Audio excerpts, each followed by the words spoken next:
This is Indiana in the Morning, presented by First Commonwealth Bank on the Voice of Indiana County, WCCS 101.1 FM and AM 1160. And our interviews are presented by Marcus & Mack, a law firm representing injured people. Last half hour, we talked with State Representative Jim Struzzi on his reaction to Governor Wolf's veto of a bill that would allow school districts to say if sports could be held and when and how many people could attend those sporting events, giving that power essentially back to the school districts. And now let's hear from State Senator Joe Pittman, who joins us on the line now from, I believe, Harrisburg. Good morning, Joe. Good morning, Josh. How are you? Doing fine. And yourself, sir?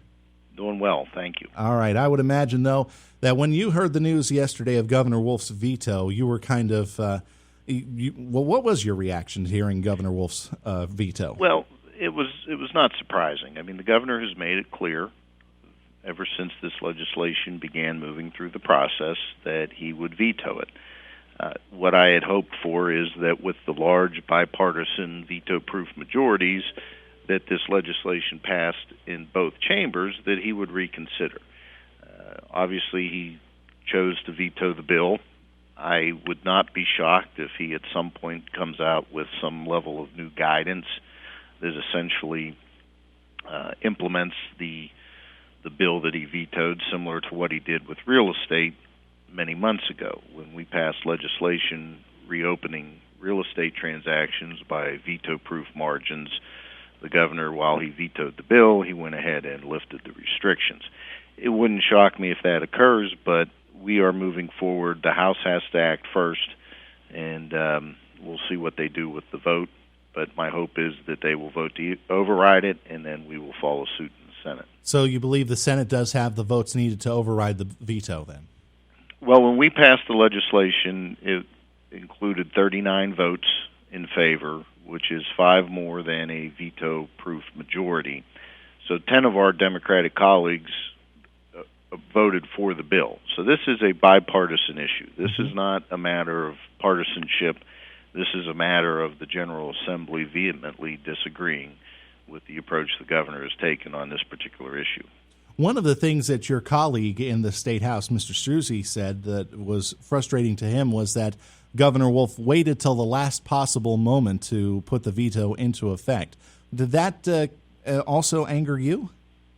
Well, it is a bit of a gamesmanship. You know, he's trying to run out the clock. He's trying to extend this and make this as difficult as possible, which I get. I mean, that's what governors of all parties do. That's just a inherent part of their office. But what is annoying to me is that he's playing with families. Essentially, he's playing with families and their ability to watch their children, watch their grandchildren participate in athletics and extracurriculars, band, cheerleading, the whole 9 yards, which are once-in-a-lifetime opportunities.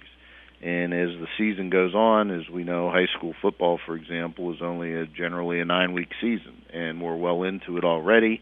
And so he's dragging the clock out on this because even if we do override his veto, it then goes back to the school districts to make the ultimate decision on how to move forward. Mm-hmm. And so that is disappointing.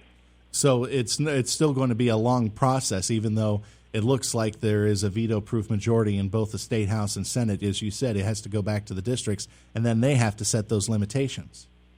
Correct. All right. Correct. Let's talk about IUP. I mean, we've obviously heard a lot of the numbers concerning IUP. Were you concerned about IUP's students causing the recent rise in the positivity rates that may have played a factor into some of these decisions? Well, we knew full well that the IUP population would increase the caseload. And whether we were having classes online or remotely, those students to some degree were coming back into the community. What I think we need to focus on within that is that these students, by and large, are recovering, and they're recovering quickly. To my knowledge, all of these students are either isolated on campus, or they've returned to their homes, or they're off campus living. But I think it's important for us to recognize and differentiate the difference between cases and hospitalizations. Mm-hmm. We're not seeing based on everything I've heard from Indiana Regional Medical Center, I don't believe there is one instance of a student that has been hospitalized to date with COVID. Of course, we've got to be concerned about the spread through the rest of the community, but as I've been saying for months, we now know the vulnerable populations. And to me, what is incumbent upon us is protecting those vulnerable populations, mainly seniors and those in particular with comorbidities and significant underlying conditions. You've been a champion of making sure that all the numbers get out, not just the number of cases that have been reported, but the number of cases that have gone through and recovered in this case. Right, and I think IUP has done a good job of reporting the recoveries and also reporting where the students physically are when it comes to the isolation that they need to have until they do recover. And that has to be kept in perspective. Looking at a cumulative number of cases over time isn't really helpful. The key is the number of active cases and the severity of those cases. Right. We're talking with State Senator Joe Pittman about some of the recent issues that have come up concerning COVID-19, one of them being, of course, Governor Wolf's recent veto of the bill that would allow schools to decide if sports should be played and how many people can be in attendance. Let's move on now to another related issue, and we were talking earlier this morning with the Superintendent Kurt Weitzel of Homer Center School District, and he was talking about the recent meeting that they had with the Department of Health and the Department of Education. Don't know if you got a chance to see that report yet, but they had recommended that Indiana County's schools go into an all-virtual state, but the superintendents have said, no, we're going to keep things status quo for now. What's your reaction to that news? I think the superintendents and the school boards have made the correct call in that case. Part of the substantial spread category issue is related to IUP. Part of it we need to keep in perspective, too, is that we're a small county population-wise, and so spikes in cases will wildly move us into different categories. And in my conversations with parents, they consistently want their children to have a normal opportunity to receive an education. And to my knowledge, all of the school districts have implemented virtual opportunities, which I think makes sense. But at the end of the day, parents need to have stability. Our children need to have stability. And I commend all of our school districts for giving the parents a level of options. And at the end of the day, this goes back to the local control, similar to what we're talking about with athletics, and allowing school districts to tailor the needs of their community with the policies they implement. And the governor has really not given them good direction in that regard. So now with that bill on the way now back to the legislative houses and the idea that it will become that it will be overturned, how quickly do you think that this could come around? Because you said it could still take a while. Are we talking about like a couple more weeks or maybe a month? Well, I don't know the schedule exactly. I do know that the House must act first because it was a House bill. Right. And so the rule is that it goes back to the originating chamber.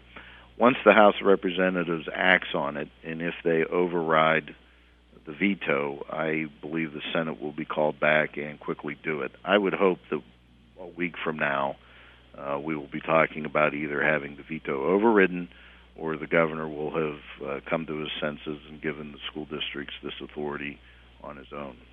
All right, and Joe, thank you for that comment. So next week, legislative action resumes in the state Senate, I'm assuming, or is it going on right now? Well, we in the state Senate are convened currently. I'm in Harrisburg right now. The state House is not. The state House, as I understand it, is scheduled to come in next week. Gotcha. If they do act, they will recall us, even though we're not scheduled to be in next week. They will recall us to vote on the override. Outside of that override, what are some of the other issues that the Senate's been focusing on? Well, election issues are of tantamount concern to us right now. The rulings from the state Supreme Court have caused a little bit of uncertainty in terms of the electoral process and the vote counting process. We're trying to, more than anything, ensure integrity of this process and a fair and accurate count of the elections. I'm very confident in the counties that I represent that our county boards of elections are well positioned to run this election smoothly, efficiently, and fairly. I'm a little concerned that some of the decisions by the state Supreme Court have rendered that to be a little less uniform across the Commonwealth, and uniformity of elections is very important, and candidly that is supposed to be a prerogative of the legislature, not the courts. Right. So that's been the big topic over the last few days then. Excellent. Sure. Yeah. All right, excellent. Well, Joe, thank you very much for joining us once again on Indiana in the Morning, and we wish you all the best, and please keep us posted, all right? Thank you, Joshua. Anytime. All right. State Senator Joe Pittman joining us this morning on Indiana in the Morning, and our interview is presented by Marcus & Mack, a law firm representing injured people. Our show, of course, presented by First Commonwealth Bank. First Commonwealth Bank.